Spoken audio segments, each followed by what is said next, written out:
trees, because I know that's the real reason why you're here. You want to know what kind of trees to plant in your yard, and there's a number of trees that you can do that. And if you've got a pen and pencil, pen and paper handy, you can write some of these things down. And I can save you a lot of time trying to figure out what trees are going to do well in your yard. And what I'm going to do is go through this book and list off some of these names and give you some of the attributes of some of these trees. What I try to do when I do landscaping is try not to pick so many trees that are deciduous. In other words, ones that are going to drop their leaves at a certain time of the year, usually in the early spring. For some reason down here, people don't tolerate trees that have no leaves on them. They're used to it up north when the seasons come. They're used to all the trees dropping all their leaves and the sticks. But when you see a stick down here, everybody thinks it's dead. But there are a lot of native trees down here that are deciduous and do lose their leaves during a certain time of the year. Having said that, what I'll do is when I point some of these trees out, I'll let you know which ones are deciduous and which ones aren't. And the first one is the red maple. And we do have maples down here. They're not as big as the ones up north, but they do change colors when it gets cold enough, and they do drop their leaves. They like their water, so if you're going to situate a maple, I would suggest that you put it far enough away from the house because it will get big. And make sure that you water it. I've seen so many maples die in dry environments. If you've got irrigation on your property, your maple's going to love it. Twice a week irrigation is enough for a red maple. It's a great tree. It'll give you that fall color, give you that northern look. Nice tree, but it does need its water. Buttonwoods. We're all familiar with the silver buttonwoods that you see on the coast.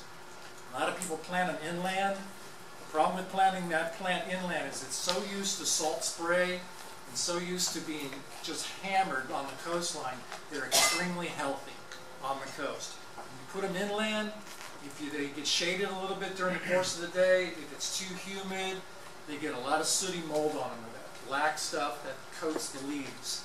And I've seen a lot of those trees look really hideous in yards. And so if you're going to situate a silver buttonwood in your yard inland, be sure it's in the sun all day long with nothing shading it. And it'll tolerate a little bit of water, but not a lot of water. It's a gorgeous tree, and I do recommend you put it in the landscape. The closer to the coast yard, the better off you're going to be. But don't let it get shaded out by bigger trees. There's another buttonwood. It's a green buttonwood. It's probably very inconspicuous when you see it in the landscape. It doesn't really stand out. They do get the buttons on them, but it's green. It's also evergreen, but they get to be large trees. Nice trees. They're great for birds. The birds love to eat the fruits off them. I think you had a question? No? Okay, I thought I saw your hand go up. Stop me when you have a question. Otherwise, I'm just going to keep going. Yes? To get back to your maple? Yes. How high does that grow? I've seen them 30, 35 feet down here. Now, up north, they get huge, 50, 60 feet. A lot of trees down here that range from the north down through central and south Florida, when they make their way down this way, or the ones that are down this way, they don't get as big. Another good example is the magnolia. We do have southern magnolias down here in Palm Beach County that grow naturally, but they're not as big as the magnolias you see up north. A lot of those magnolias up north grow near lakes, where they have access, their roots are down into the lake water, and that's how they get so massive. Down here, they don't have as much access to water, even though they're hitting the groundwater. They just don't grow as big because we're in the subtropics down here, and it's really hot for a magnolia. That's another issue too altogether. There are magnolia cultivars that one's called Little Gem. You see a lot of people put those in their yard, and they think that they're going to survive, but they need a lot of water. Most magnolias need a lot of water. So, and that's another one that you need irrigation on your property.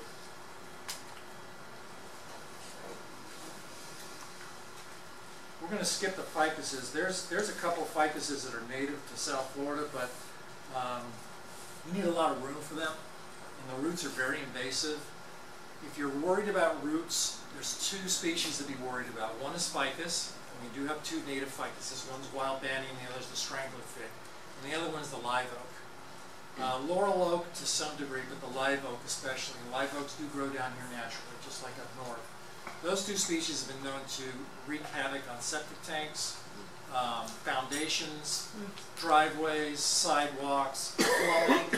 People have had issues with it actually roots going into the plumbing and coming up into the house. So unless you have a large piece of property where you can situate it on the back, at least a half an acre, and you can situate it on the back of the property, I don't recommend you plant a live oak or any of the two species of native ficuses. Wild tamarind. I'm sorry? Yes. What about a sand live oak? Sand live oaks are more upright. I've never had a real problem with those. I actually planted one on my property in an area that was confined with driveway in the street, and I've never had a problem with roots. It's a smaller oak, grows more upright, great bird value. Actually, oaks, all the oak species support more wildlife value than any other tree in Florida. So if you can plant an oak because they support a myriad of butterflies, insects, birds, mammals, you name it. They're the #1 ecosystem for a plant for anything down here. And the sand live oak is like particularly indigenous to this area. It is, and it can tolerate drier periods too. Whereas a live oak needs a little bit of water, or else it'll decline or won't grow as fast. But a sand live oak will survive sandy conditions. Wild tamarind. You saw this in Christie's. They put this in a couple of their houses. This does get to be a very large tree, but it takes about 100 years for it to get to be about 60, 70 feet. But this tree here, once it's planted, in about 10 years, it'll be about 20 to 25 feet tall. And this is very misleading because inside, we're in the air conditioning, the leaves close up. And at night they close up also, but during the daytime they open up and it forms a really thick canopy. And I love this tree because in the summer, it's got all its leaves on it and shades everything underneath it. And in the winter, it'll lose about 1/3 of its leaves. It's not as conspicuous when it drops its leaves because the leaves melt into the ground and into the grass. You can actually plant grass underneath this tree. It's also a host to 2 of our native butterflies, the large orange sulfur and the Cassius blue. So it does have butterfly value to it. You can plant it, I would plant it at least 15 feet away from the house, but if you plant it that close, you got to manage it upward. You go down to the keys, and this tree actually is growing right up next to the foundations. And what they do is they just limb them up until they get above the roof, and then they just let them canopy over, and then it shades the whole house. But it takes a lot of work to do that, because this is not a true tree in the sense that it forms a central leader all the way up that you maintain. It's going to branch out at some point to where you're not going to be able to maintain a central leader, but it's highly manageable in its form. You can do whatever you want to it. You can cut it down and it'll just come right back up again. It's very versatile. Yes? Does it have fruit like the cultivated red tamarind? It doesn't have fruit in the sense of a berry or a fruit, but it does have a seed pod. We're all familiar with the Royal Poinciana, the one with the red flowers. This is a smaller version of that. These leaves are smaller, and the seed pods are smaller. The seed pods are only about that big, whereas the Royal Poinciana, they're like that. And when they fall off the tree and hit you in the head, you know it. So is the fruit edible like the cultivated one? No. Just mammal value and stuff like that. This also has flower too. It has a little white pom-pom flower, like a mimosa. Great tree. I've planted a number of those trees. We talked about the magnolia. Another tree that's not found in cultivation that much, although it is in our nursery, it's called a mastic, M-A-S-T-I-C. That's a nice tree. It forms a buttress at the bottom, like a flared buttress when it gets older. But it's a great canopy tree, a true leader, a true looking tree. It has big orange fruits on it too. So if you plant one of those, don't plant it near a driveway or something where you're going to run over the fruits. But mastic tree is a great tree. They have a number of them in the coastal areas, in Gulf Stream, in Alapan, and those types of areas, the more expensive homes in there. They've planted that tree back in there because that used to be the tree used to be here in large numbers up and down the coast. Mastic. I'm going to What's it skip look the like? pines. What's a mastic look like? You know, it's got bigger leaves, elliptical leaves. In a sense, it looks like a true tree. When you look at it, you can go, yeah, that's a tree. You can look it up. There's a nice one in my backyard Yeah. that you planted. Rick Crawford's got a nice mastic in her backyard. But yeah, if you look it up, you'll see a bunch of pictures on there. It's a great tree. It's bulletproof, nothing bothers it. Yeah, nothing bothers that tree. I'm going to skip the pines for right now. There seems to be a move afoot that more people are taking pines off their property than adding them back in. Yes? That concerns me a lot because pine, this was originally a pine forest, and I think pines are very, native and very beautiful, and also I think some birds rely on pines, because they need to hide. Yeah, the woodpeckers. Yeah, I'm really concerned. Why? I mean, I think they're beautiful. Why would people want to remove pines? 2 reasons. First, they're afraid they're going to come down in the storm and land on their house. And the second one is they don't want the needles all over the yard. They're very acidic. They're a great tree. In my personal opinion, they're a great tree. I mean, I manage a pine flatwoods, but I would recommend it for a yard that has enough space that you don't have to worry. They are evolved to drop their limbs in stressful situations. So a storm comes through, they will drop their limbs. And although they're not crazy, huge, massive limbs like an oak tree, when they're that high up and they fall on your house, they're gonna do damage. They're heavy. So if you plant them, I know people who plant them. If I had a large enough property, I would plant them. But you, again, in my personal opinion, would plant them away so that you don't have to worry about any limbs coming down in a storm. I'm just worried we're not going to get a biodiverse habitat if we do not include all the trees. In other words, if we start saying, well, we don't want this type of tree, then we're going to lose biodiversity because the animals that rely on that tree aren't going to be in the You're right. area. You're right. I have a slush pine in my yard, and I don't have any problem with it at all. No, and if you go to Mounts Botanical Center, where that Hurricane Wilma went through there, the eye went right over the center, they lost 70% of their canopy. But if you go through there and look at the large pine trees that are on the west side of the main entrance there, they stood. They're huge pines, and they still got all their big limbs on them. So they stood up to 105-mile-an-hour winds. Right. They're meant to do that. I was just going to say, again, there is a pine called the sand pine that's smaller. It's really indigenous to this particular Lake Worth location. Yeah. And it's more of a scrubby type of pine. It's a scrubby? Which is where you find here, not like a... Yeah, but it's attractive, and it may be more to scale for the size lots we have. Yes, absolutely, the sand pine. Yeah, so sand pine is, Much if you're looking at a pine, that's a good one. It's harder to find because it's hard to grow. Yeah, it's really hard to grow, so it is hard to find in nursery. Most of what you find is a slash pine, and those are the ones that I'd recommend. Sand pine, great for this area, perfect for the ecosystem. That's a species you would find here anyway, but much harder to find in the nursery setting because they're hard. The person who's growing them around here actually helped out. I didn't mention his name. I'm sorry, I didn't. It's David Bates, Dr. Bates. Dr. Bates. He's growing them from seed, and so it takes a while for them to actually. It will be a few more months before they'll be available for the public, but they're very particular about their environment, though. And also, they're not you don't want to step on their root system. They need well-drained soil, sandy soil. They can't have any standing water, and I wouldn't irrigate that pine. Perfect. Yeah, it Well needs said. rainwater only. So once it gets established. Jamaican dogwood. This is a little guy. This is going to be a tree, believe it or not. I'm just kidding.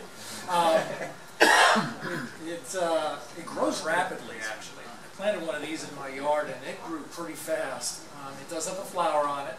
You can look it up, Jamaican dogwood. And it's a wonderful tree. They're planting that along the street down in Key West. Yes. Hmm. Yeah. Yeah, right along, what's the, Duval? Yeah. So they're planting this tree there. This is this tree actually is indigenous down to the Keys and Dade County, but it does grow up here. when people have planted it up here, there's a huge one in one of the parks around here in Palm Beach County. But it does quite well up here. It's a nice plant. Again, it's one of those ones you can manipulate and the branches and make it do what you want it to do, and it does flower. It has a nice flower on it. So that's a nice ornamental tree that's native. Jamaican dogwood. It's a Jeff? drought too.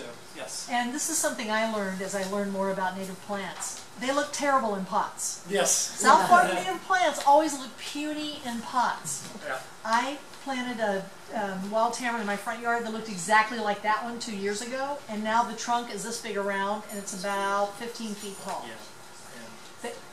The first year it sleeps, the second year it creeps, but the third year it leaps after you plant. That's great. very nice. I like that. That's great. That's great. Because that's such a drawback for some people. Like, Yeah. gosh, it looks terrible. They always look terrible in And pots. we try to strive to make the plants look good in pots in our nursery because Yeah. we're a retail nursery, Yeah. and so You do a we great have to. job. Yeah, so we have to make sure they look good in pots in the nursery. Yeah. We try to do the best we can with it, but there's some that just, you know, again, this is inside air conditioning and all that. I mean, compared to commercial nurseries, Yeah. you know, glossing the leaves. Well, in and, the commercial nurseries like box stores like Home Depot and Lowe's, they're pumping and pumping and pumping Yeah. them with water and Yeah. with fertilizer. Yeah. And you get them home, you stick them in the ground, and they start declining slowly, and you wonder why, because they're in shock. yeah.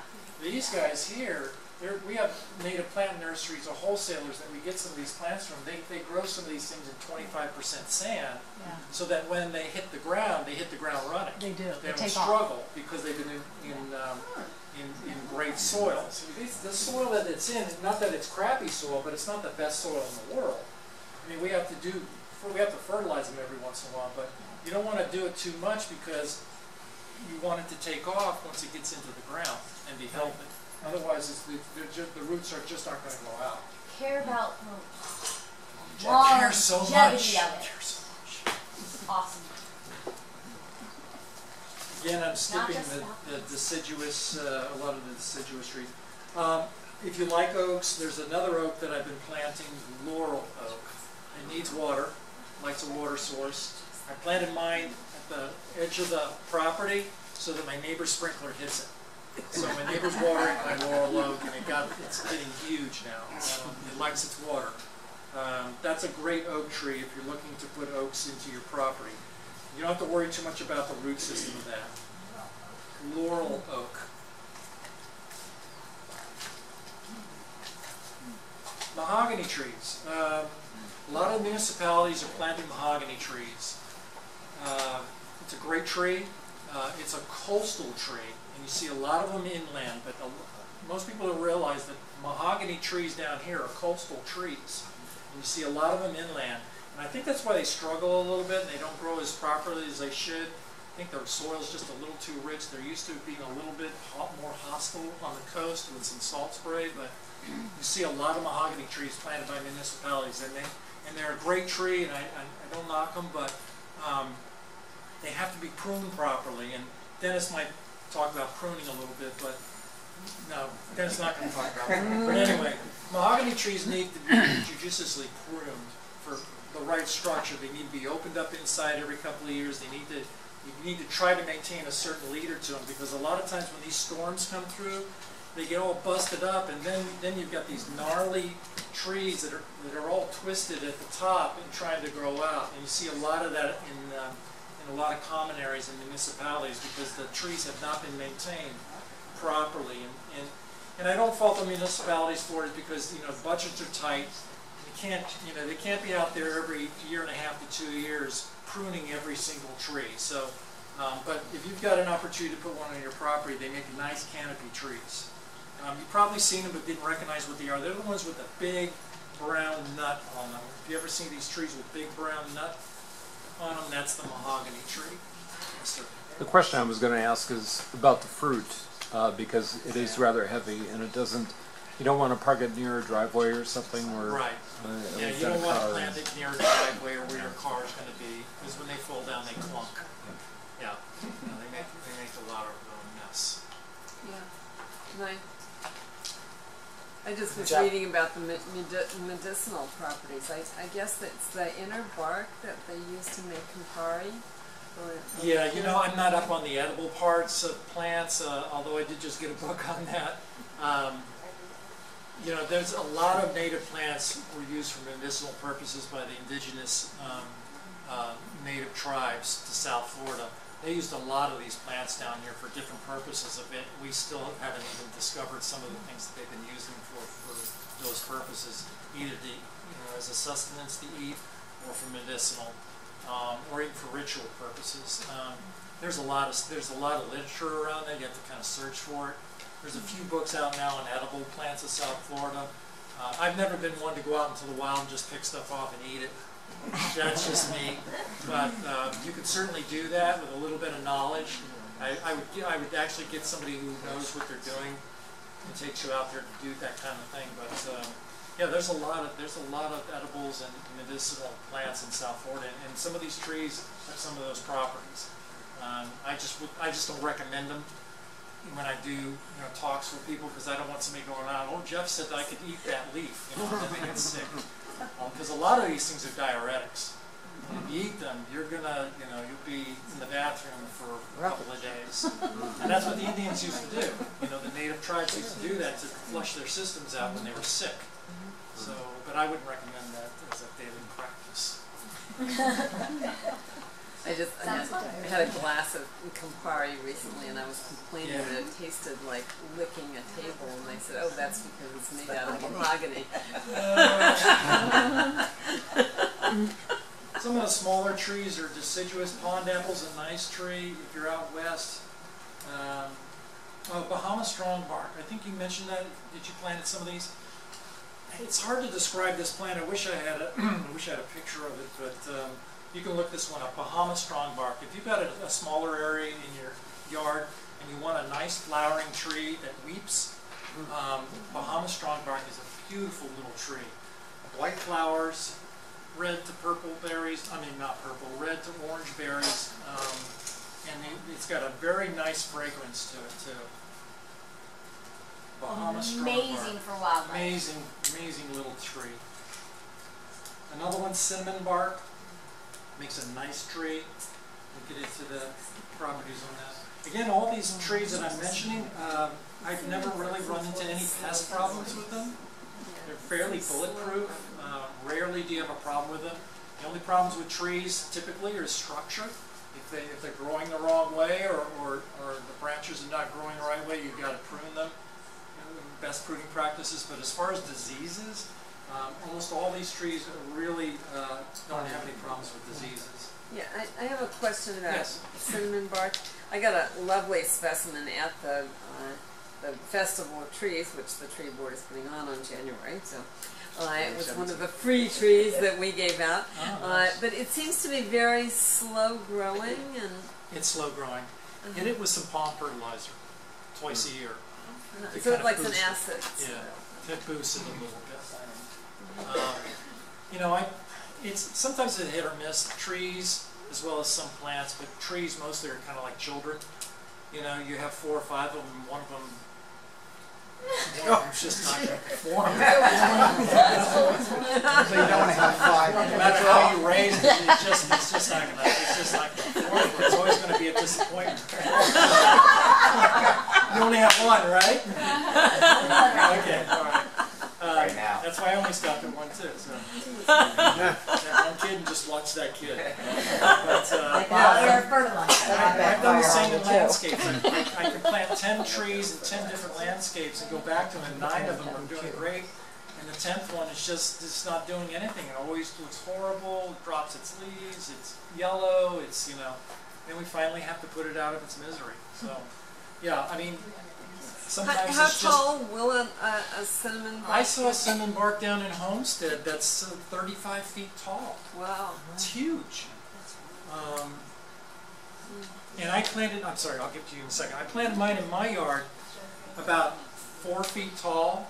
And at the time I planted it, which was about 8 years ago, I was in this tough love type of mindset where I'd plant something, I'd water it in for like 2 or 3 weeks, and then I'd walk away from it. And I'd say, okay, you're on your own. And I did that with that tree. and I forgot about it for like 2 months. I didn't even go back to that section of the yard, and the weeds were growing and everything. I went back and I looked at it, and it had grown a foot. And I said, okay, you're on your own. I staked it up a little bit because it was leaning the wrong way. Left it alone. I have no irrigation on my property, and now it's 15 feet tall, and it's doing great. This is your cinnamon bark. The cinnamon bark. Yeah. The only thing it hasn't done, though, it hasn't flowered, which is highly unusual. But at some point it's going to, and I'm sure it'll be gorgeous. Yes, sir. I was just going to talk, you were saying something about the pine needles, but isn't that beneficial to the soil to Absolutely. have those pine needles in your soil? Absolutely. And isn't one of the problems we have now is that people don't allow the leaves to stay on their property, and so you're losing the quality of the soil. Absolutely. I love pine straw. Dennis installs pine straw when he does his landscapes. That's what I use at Pine Jog for mulch. Yeah. And over a period of time, I mean not initially, but over a period of time, it's going to lower your pH. It's very acidic, so it helps to keep the weeds away, and it holds its color better. Yeah. And there's a number of wildflowers you can plant in and around pine straw. Coomties do really well in pine straw. Well, I'm really focused on soil, since I'm on the Soil and Water Conservation District Board, and we're very focused on, maintaining the quality of soil. Yeah. Because the one thing we've really lost in Florida is because we have a tendency to clear these lots, and we remove all the topsoil, and That's then, right. we go back and put in all this non-native stuff. But I mean, if we would get past that philosophy of clearing everything and just, try to leave some of those native That's right. areas the way they are, rather than clearing this entire lot and then starting from scratch. He makes a good point. If you go to these natural areas, these areas that have never been developed, they've got a humusy layer of anywhere from 4 to 12 inches that have just been there for centuries. Leaf litter falling down and decaying. And that's the way almost all of South Florida used to be. And then we came in and cleared these properties off, and when the bulldozers came in, they took everything down and they took out the top layer. And then when people wanted to get back to planting natives, they were planting natives in the soil that they weren't used to. Yeah. Because all natives at some point were growing, had that little humusy layer to get them going, the seedlings going, and then they would put their tap roots down into the sand or the whatever crappy soil was below that. And that's been the big issue when I go to properties and advise people as to what to plant, how to plant it. It all depends on where they are. And so you got to help the plant a little bit sometimes, but generally I don't like to, because I like the plant to try to make it, on its own. Adding mulch, that's what mulch will help to do, to help to restore as it breaks down. But over time, once your landscapes mature, they will drop their own leaves, and if you leave them, they will become their own mulch and will break down. They'll also create shade to shade out the weeds. So between the mulch layer it's creating, and it's creating its own fertilizer at the same time, you've created a self-service habitat that's taking care of itself. It's fertilizing itself, it's shading out the wild. I don't have to weed 3/4 of my yard. That is fully established over the last 5 years. And if you dig down, it is rich soil. And when I started, 6 years ago, it was St. Augustine grass. And when I took it off, it was sugar sand. And it's sugar sand underneath, but there's a really thick layer. And it will take care of itself. You just have to give it some time to do that. Any questions about trees or anything else? Yes, sir. Actually, something I would love to add, because talking about the soil and the diversity of our trees. Well, I gave a class at the city of Lake Worth on composting, and one time one of the commissioners came in and I handed some seeds of neem tree, and most of us now are having problems with the whitefly. You see, I just want to draw your attention that the neem tree is tropical and the subtropical, and I don't know whether it was people don't consider it as native, but anybody having a problem with, I have a community garden down in Delray. You can go to YouTube and talk to me about it. I talk about the neem tree a lot, and It is very good for holding the soil, and also the nematodes problems with the soil in Florida. It helps clear up the soil, and also takes out toxins from the soil. And besides, it's very medicinal. And in Delray, I had like more than 50 trees of that. Some of the people in my garden, they were thinking it was like invasive, and so much like ignorance about it. They made me take them out, and when I moved them, they died. You see, so sometimes it's like we have the solution, and our attention is like we are looking for decorative things, but now it's the time where like neem tree can be good for hurricanes, because it's very it's not that it can go with the wind. You know, it's very good to hold the soil. So take note of that, and if you need any more information, you know, just come talk to me at the end. Sorry. Thanks. No worries. Hey, he makes another good point, is that all of us in the native plant community, we don't want to see, well, it's not we don't want to see, but you don't have to plant your yard 100% natives. As far as I'm concerned, if you get the bones of the native plants in there, anywhere from 50 to 60 to 70% native plants in your yard, then you can pop in your bromeliads and some of your exotics and edibles, anything that's Florida friendly. I mean, even in the nursery, we sell trees from the islands. We sell bay rum, that's not native. We sell allspice, and we're now selling also a type of buya that is a white type of buya. So there are plants that are in the same subtropics or tropics that do very well here. Do a little research if you're concerned about what you're putting in your yard. Just do a little research and make sure they're Florida friendly, that they'll take drought conditions. Not Home Depot Florida friendly. Not Home Depot friendly. Yeah. That does not count. Yeah. Seek out the proper publications for Florida friendly. Flipsy. Yes, ma'am. Florida Pest Plant Council puts out an entire list of category 1 and 2 invasive plants. Those are ones that you really need to pay attention to and not plant in your yard, because they do harm in the natural areas. What's the name of that? FLEPC is the acronym, FLEPPC. It's Florida Pest Plant Council. Florida Pest Plant Council. Exotic Plant Pest Council. There you go. Thank you. Did you have a question? I'm sorry. What is the name of your nursery? I didn't catch it. Native Choice Nursery. Thank you. And you can go to nativechoicenursery.com. Where are you located? Boynton Beach. Okay. tropical. World. We're inside of a major nursery called Tropical World Nursery. Are you out west? We're out west, Hagen Ranch Road. Okay. That road that parallels the turnpike. South of. But if you go to nativechoicenursery.com, it's a great website that we created about 5 years ago, and it has a lot of information on it. Okay, thank you. Yep. Thanks. Thank you. Thank you.